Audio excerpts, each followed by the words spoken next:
පාන් කෑල්ලක් කන්න හිතුණා. පාන් කනකොට කියපු පුංචි කතාවක් මතක් වුණා. මේ කතාවේ ඉන්නේ පුංචි ළමයෙක්.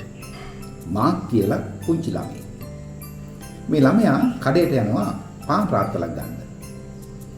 එතකොට මුදල් ගෙවලා පාන් රාත්තල ගන්නකොට එයා අය කැමියට කැෂියර්ට ස්තුතියි කියනවා. ඔබට ස්තුතියි කියලා. කැෂියර් කියනවා අය කැමියා කියනවා මට ස්තුති කරන්න එපා. මෙතනට පාන් ගෙනාවේ මම නෙමෙයි. මේක පාන් ගෙනාපු කෙනාට ස්තුති කරන්න කියලා. මෙයා හොයාගෙන යනවා කවුද පාන් ගෙනාවේ කියලා. ඊට පස්සේ පාන් ලොරි එක්කනට එයා ගිහිල්ලා නැත්නම් පාන් වෑන් එක එක්කනට එයා ගිහිල්ලා කියනවා ඔයාට ස්තුතියි පාන් ගෙනාවට කියලා. මේ ගෙනාපු කෙනා කියනවා මට ස්තුති කරන්න එපා. මේක ගෙනාවට. මොකද මම නෙමෙයි මේක හැදුවේ. මේක හැදුවේ බේකරියේ. බේකරියේ වැඩ කරන කට්ටියටයි මේකට ස්තුති කරන්න ඕන. එයා බේකරියට ගිහිල්ලා පාන් හදන කට්ටියට ස්තුති කියලා කියනවා. බේකරිය අය කියනවා පුතේ අපිට ස්තුති කරන්න එපා.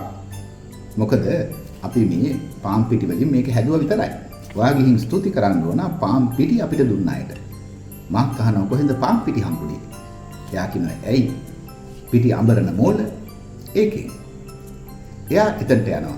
ගිහිල්ලා මේ පිටි හදන කම්කරුවන්ට ස්තුති කියලා කියනවා. මේ පිටි හැදුවට. ඒ අය කියනවා අනේ පුතේ අපිට ස්තුති කරන්න එපා. අපි කොහොමද පිටි හදන්නේ? දහන්නේ නැතිව. තිරිඟු නැතුව. මං කහනවා ඉතින් තිරිඟු කොහෙන්ද? එයා කියනවා යාර ගොවිපලේ ඉන්න ගොවියෝ ඒගොල්ලෝ තමයි අපිට තිරිඟු දෙන්නේ. එයාලට ස්තුති කරන්න. මෙන්න මං යනවා ගොවිපලට ගිහිල්ලා ගොවියෝ හම්බෙලා ඒගොල්ලන්ට ස්තුති කරනවා දහන්නේ හැදුවට. ගොවිය කියනවා අපිට ස්තුති කරන්න එපා. මොකද අපිට දහන්නේ හම්බෙන්නේ නැහැ. හොඳ සරු බිමකුයි හොඳ වැස්සකුයි නොතිබුණා නම් සරු පොළවයි හොඳ වැස්සයි තමයි දහන්නේ නිපදිවි කියලා. මා ඊට පස්සේ මොකද කරන්නේ? අහසටයි පොළවටයි ස්තුතියි කියලා කියනවා. අහසයි පොළවයි දෙගොල්ලොම කියනවා. දෙන්නම කියනවා. අනේ පුතේ අපිට ස්තුති කරන්න එපා.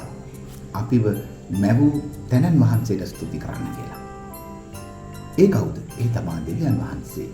මා අවසානයේ දෙවියන් වහන්සේට ස්තුති කරනවා මේ හැමෝම වෙනුවෙන්ම. දෙවියන් වහන්සේට ස්තුතියි කියලා කියන්න ඕන මේ හැමෝම වෙනුවෙන්ම. ඒක අපූර්ව ස්තුතියක්.